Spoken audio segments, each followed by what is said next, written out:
So no shit, there I was. I got a new team leader, right? And this was, I don't even remember when it was, but it was in between the deployments, and we were doing a lot of stuff together as teams, in squads, trying to build that cohesion. Because when I came to 101st, I got there in the beginning of 2006.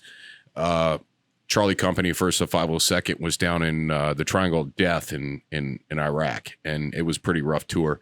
Unfortunately, and this is not something I like to claim, but my company has the unfortunate history of losing at least one soldier that at one point that soldier was in our chain of command. It was part of the company. The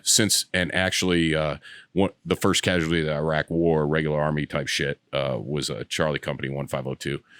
But anyways, we were doing a lot of cohesion type stuff, and we were trying to hang out together outside of work, because that shit gets kind of rough sometimes. Train up for deployments is kind of hard. So we have a party, and I make the recommendation. I live on post. I'm not far from the company. My wife says, "Hey, we can have the guys come over." Right. Been there. And I'm not going to say that maybe we had some kind of underage guys from the team maybe drinking, but my wife set out some rules. If you can go and die for your country, you can have a fucking beer. Yeah. So one of our guys, and I'm not going to say his name, Chauvin, but he drinks way beyond what he's supposed to fucking drink, right? So my wife, she put on a spread. She did a lot of fucking, she did a solid for us. She set the conditions for a great time.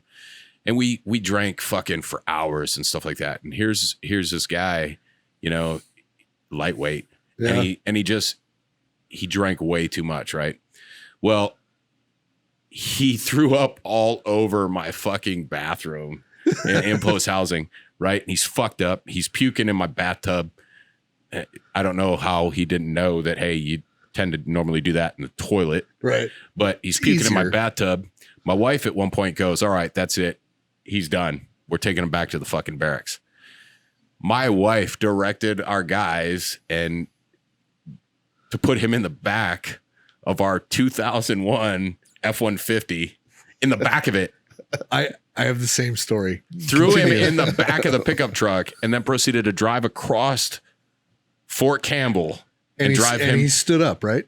No, but he's throwing up in the back of the truck while they're taking him, right? And so we get back to the company area, and they're trying to, the guys are getting him back to the room. They're not just throwing him out, right? So they get him out there, and staff duty comes out and looks.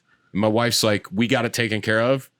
And staff duty turn around and walk back in the building, and my dude's fucking carried his bitch ass back up to the room, and they got him taken care of. Yeah, so just scared of your wife. Yeah.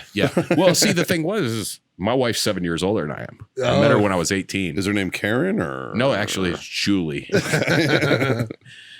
Close to a Karen, but not really. She's not the bad part of a Karen. Right. But she's very outspoken. She's the good part of a Karen. She's a good part of Karen. Yeah. So she's a good woman. She's taking my mom was a bit of a Karen. June 1st, 20-year anniversary, dude. I met her pre-army. Nice. 20 That's years. awesome. I hope that I can make it to 40-something like Paul. Well, just don't check out at 60. Yeah. I'm probably not going to make it to 60. I'm going to be honest. Yeah. Same. But so that's my no shit story. That's what I got. That's good. That's a great one. Yeah, So works. I have exactly what it is. I have literally the same story, except the drunk guy that we had to take back to the barracks is in the back of the pickup, and he stands up while we're driving. Oh, no. Moto surf. While No. I'm driving. So what do? Brakes. I fucking brake check that motherfucker so hard. Sit the fuck down. And he crashing into the cab, falls back down. I think we knocked him the fuck out, but we got him back to the barracks. Yeah.